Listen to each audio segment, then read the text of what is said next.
안녕하세요. 사랑하는 성도님. 부활의 주님이 우리와 함께 하십니다.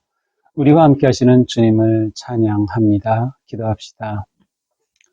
하나님, 오늘도 저희들에게 새날을 주시니 감사합니다.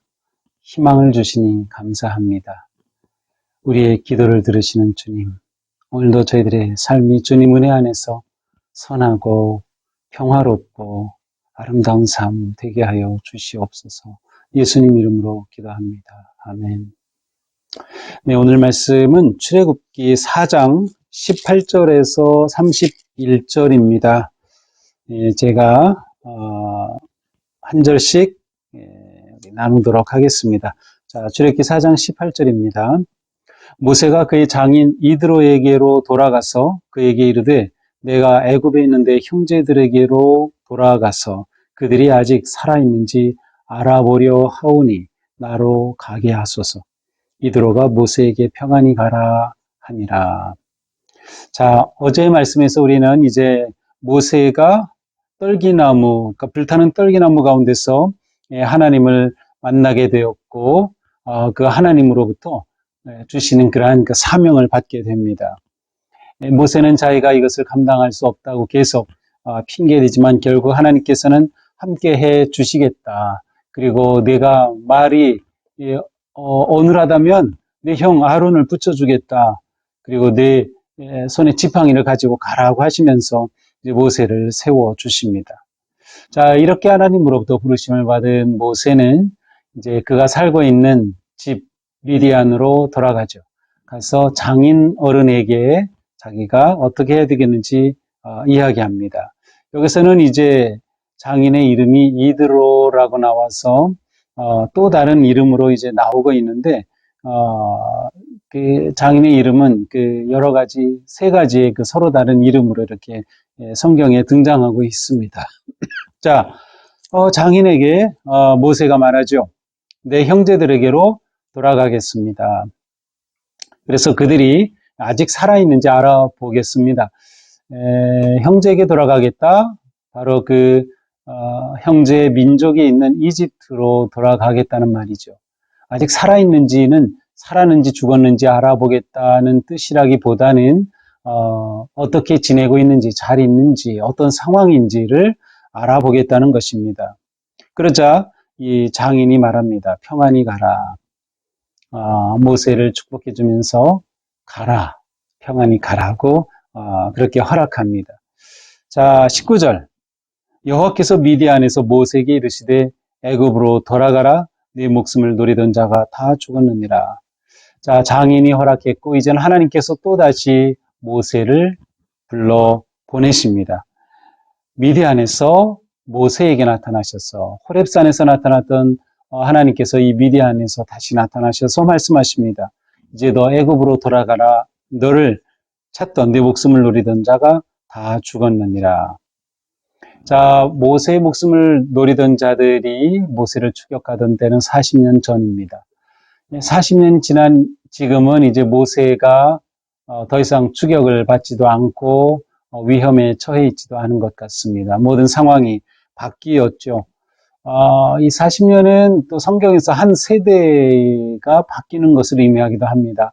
그래서 모세가 40세에 미디안 광야로 도망갔던 일, 또 40년이 지난 지금 80세에 애굽으로 돌아가는 일, 또 그 출애굽했을 때의 광야에서 이스라엘 백성들이 40년간을 보내면서 세대 교체가 되는 일, 이런 일들을 보면 이제 40년엔 한 세대가 바뀌는 그러한 의미도 있죠.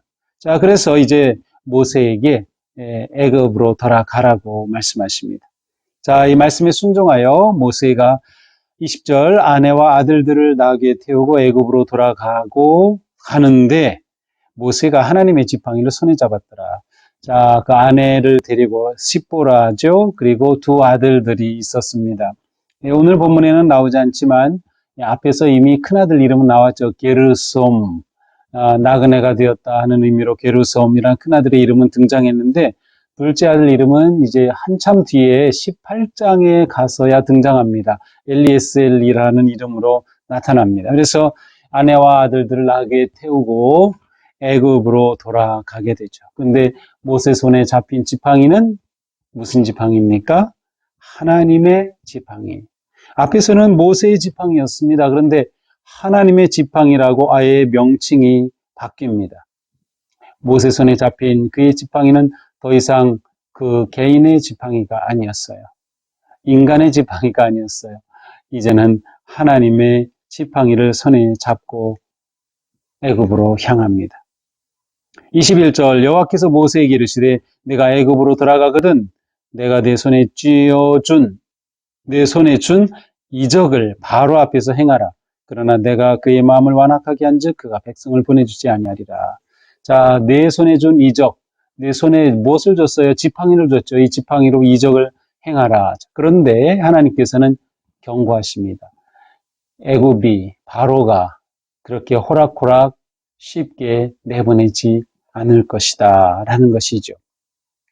그래서 모세가 바로를 만나서 진행할 이 모든 애굽을 탈출하는 이 자유와 해방의 역사에는 큰 난관이 있을 것임을 하나님께서는 미리 말씀해 주십니다.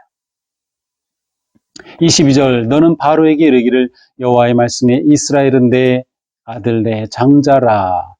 바로에게 가서 할 말을 이젠 하나님께서 가르쳐 주십니다.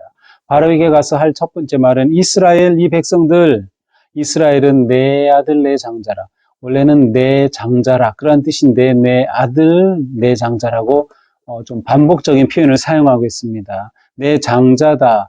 이 말은 내 소유다. 또한 이것은 동시에 이스라엘 입장에서는 하나님께서 특별하게 은혜를 베풀어 주신 그 은혜를 입은 자다라고 하는 것을 표현해 주고 있습니다. 내 소유이니까 이제 내보내라. 바로의 소유가 아니다. 라는 그러한 뜻이죠. 그러니까 이스라엘 백성들을 내보내라고 하는 의미입니다.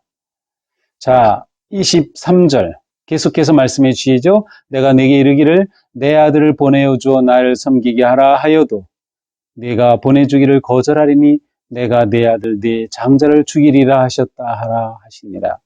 자, 여기에서는 매우 중요한 것 하나까지 암시해 줍니다. 그것은 내가 보내지 않겠지만 결국 너의 장자, 자, 이스라엘을 내 장자라고 하신 하나님께서는 내 장자를 내가 쳐서 죽일 것이다 라고 하는 경고의 말까지 모세에게 이렇게 하도록 알려주십니다. 신과 똑같았던 바로에게 하나님은 모세를 통하여서 너의 아들을 죽이는 내 장자를 죽이겠다고 하는 이런 엄청난 선언을 하게 하십니다.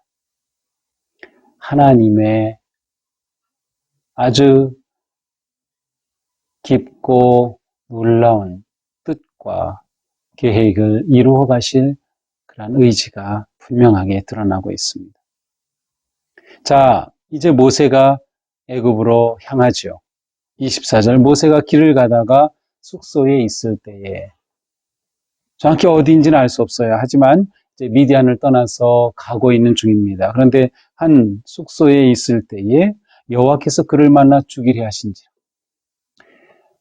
성경에서 굉장히 이해하기 좀 까다로운 부분 가운데 하나입니다. 자, 이렇게 하나님께서 모세에게 가라고 하셨고 모세가 순종하여서 아내와 아들들까지 함께 데리고 가고 있어요. 그런데 하나님이 갑자기 나타나셔서 그를 죽이려 하시고 모세를 죽이려고 하십니다. 근데 25절에 보니까 십보라가 그의 아내가 돌칼을 가져다가 그의 아들의 포피를 베어 그의 발에 갖다 대며 이르되 당신은 참으로 내게 피남편이로다 하니. 자, 그런데 이 순간 십보라 모세의 아내 십보라가 이게 무슨 일인지 영적으로 아주 깨어 있었던 것 같아요. 하나님께서 모세를 죽이려 하신 이 급박한 상황 속에서 십보라가 어떻게 합니까? 돌칼을 가져다가 아들의 포피를 베입니다. 이것은 할례를 행했다는 뜻입니다. 아들의 포피를 베입니다. 여기서는 그의 아들의라고서 단수로 되어 있지만 의미적으로는 아마 두 아들을 모두 그렇게 할례를 행하지 않았을까 생각을 합니다. 자, 아들의 포피를 베어서 그것을 모세의 발에다가 대면서 당신은 참으로 내게 피남편이다. 이렇게 말합니다. 예, 아들의 포피를 베인 것을 갖다 모세의 발에 대었습니다. 여기서는 모세의 발이라고 하는 이 표현은 아주 완곡어법으로 모세의 어떤 그 성기를 의미합니다. 그래서 예, 곧장 그렇게 표현한 것은 좀 표현이 그러니까 모세의 발에 대었다. 이러한 표현을 예, 한 것으로 이렇게 해석하고 있어요. 자, 이렇게 모세에게 아들의 포피를 베어 할례를 행한 그리고 할례를 하기 위해서는 피부를 떼어내죠. 그래서 그것을 갖다가 모세에게 대었습니다. 그러자 26절 여호와께서 그를 놓아주신지라. 그러니까 지금 하나님께서 나타나셔서 모세를 죽이려고 지금 잡고 있는 그러한 상황이었던 거죠. 그때 십보라가 피남편이라고 말하죠. 당신은 내게 피남편이로다. 그러니 여호와께서 그때 비로소 놓아 주셨습니다. 십보라가 피남편이라 함은 할례 때문이라. 자, 하나님께서 왜 모세를 죽이려고 하셨을까? 그리고 또 이 십보라가 어떻게 이것을 금방 알아차렸을까? 그리고 또 모세에게 당신은 피남편이다. 이렇게 말하는 것들은 무엇일까? 이게 좀 이해하기 난해한 구절에 해당이 되는데요. 자, 일단은 이렇게 이제 짐작해 볼 수 있어요. 모세는 그 이스라엘 백성, 유대인, 히브리인으로서 히브리인들에게는 이미 아브라함을 통해서 태어난 지 8일 만에 모든 아들들은 할례를 받게 했습니다. 이것이 하나님의 백성이 된 언약의 징표였어요. 그렇다면 모세가 미디안에서 십보라와 결혼했어. 또 아들들이 태어났을 때 할례를 하려고 하지 않았을까요? 그런데 아마도 십보라가 반대했던 것 같습니다. 십보라는 제사장의 딸이었고 이 미디안에서는 이 할례를 행하지 않았던 것으로 보여요. 이 할례 의식은 히브리인에게만 있었던 것은 아닙니다. 고대 이 지역에서 할례를 행했던 기록들이 나오고 있는데요.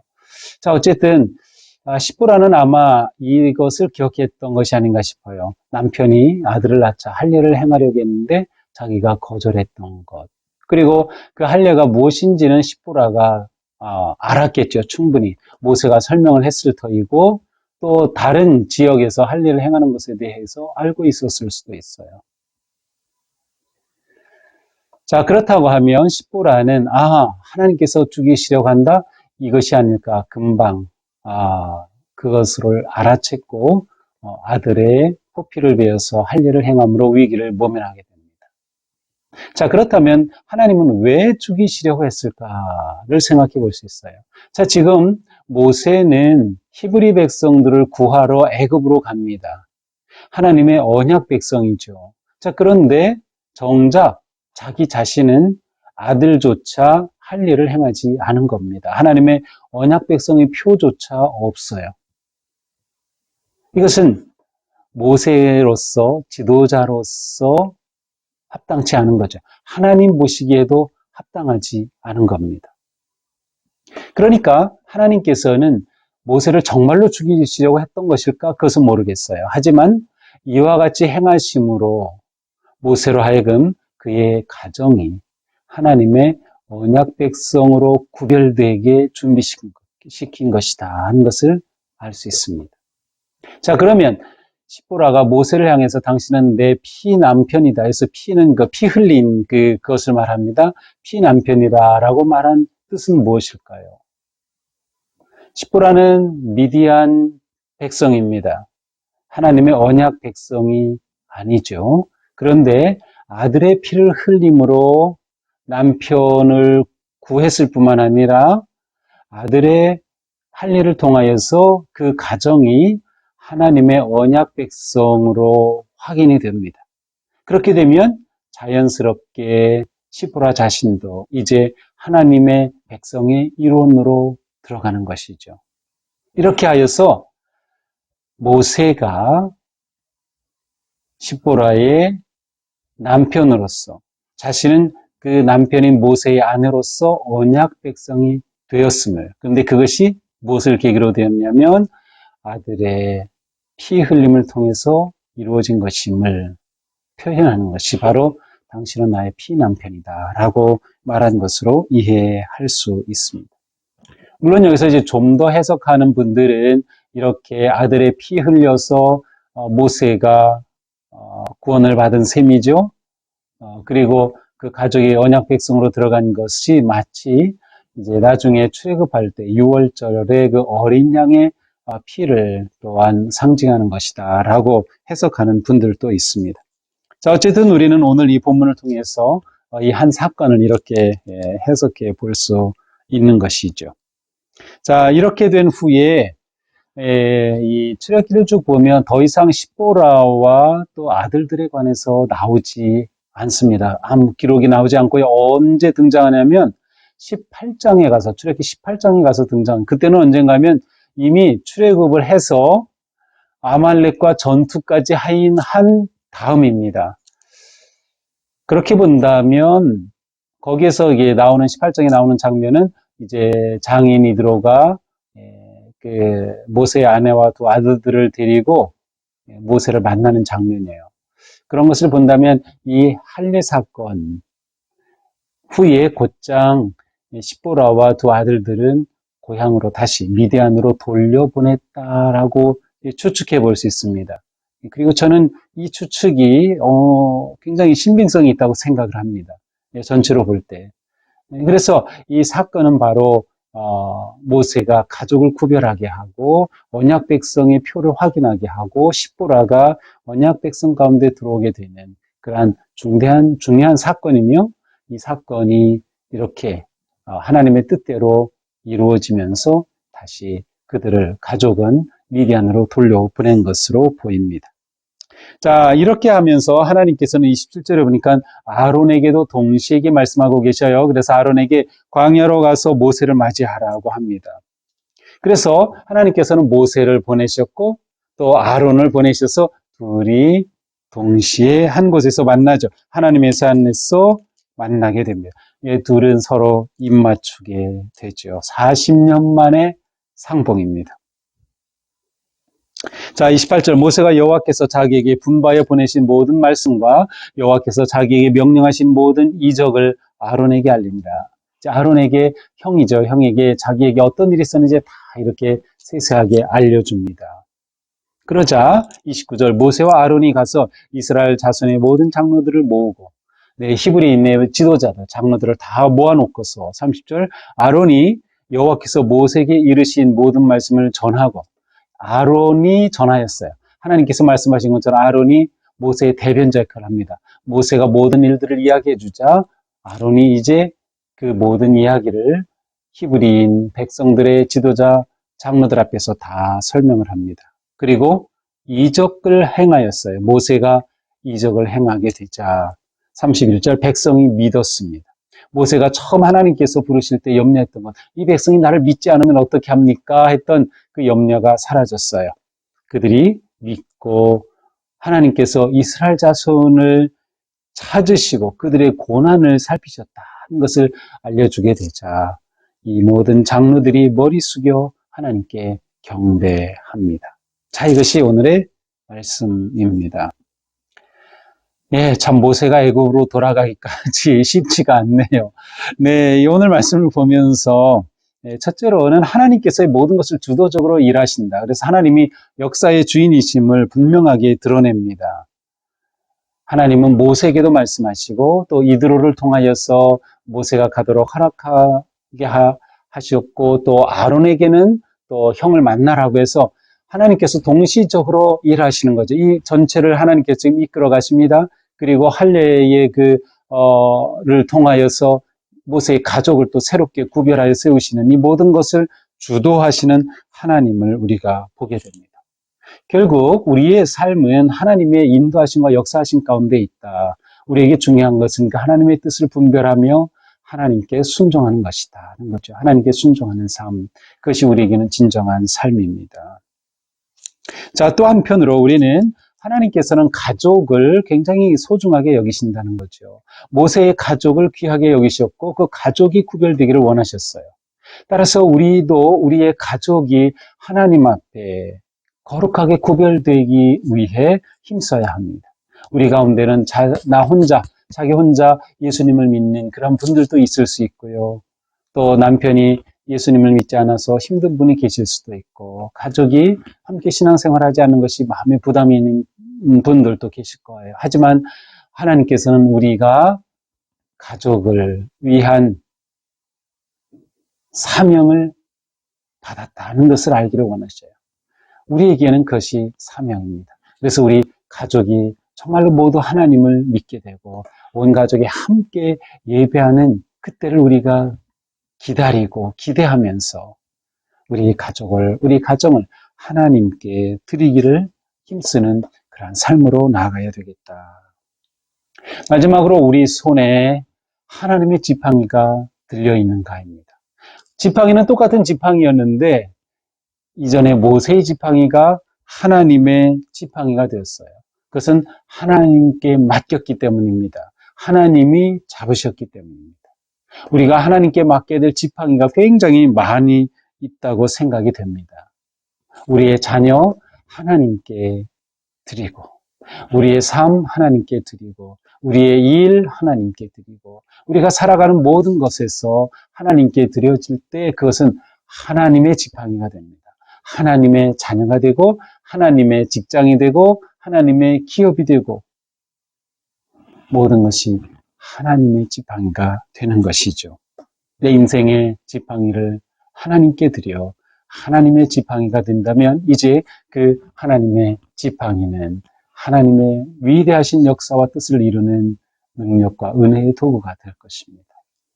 하나님께 맡긴 삶, 하나님께 순종하는 삶, 하나님을 위해 구별된 삶, 우리가 이러한 삶을 꿈꾸면서 오늘 하루도 하나님의 뜻을 곰곰이 생각하고 내게 주신 사명을 잊지 말고 믿음의 길에 담대하게 승리하는 그런 복된 하루가 되기를 주님의 이름으로 축복합니다. 기도합시다. 하나님 감사합니다. 오늘도 말씀을 통하여서 하나님은 모든 역사를 주관하시며 또 우리 개인의 삶도 가정도 주장하시고 이끄심을 보았습니다. 주님, 저희의 삶이 그렇게 헌신되기 원합니다. 구별되기 원합니다. 또한 저희들의 삶이 하나님의 것이 되어서 내가 가진 그 지팡이가 하나님의 지팡이가 되고 하나님의 가정이 되고 하나님의 자녀가 되고 하나님의 기업이 되고 하나님의 뜻을 이루어가는 거룩한 삶, 오늘도 담대히 나아갈 수 있도록 함께하여 주시옵소서. 예수님 이름으로 기도합니다. 아멘. 네, 오늘도 주님 은혜로 승리한 하루 되기를 축복합니다. 사랑합니다.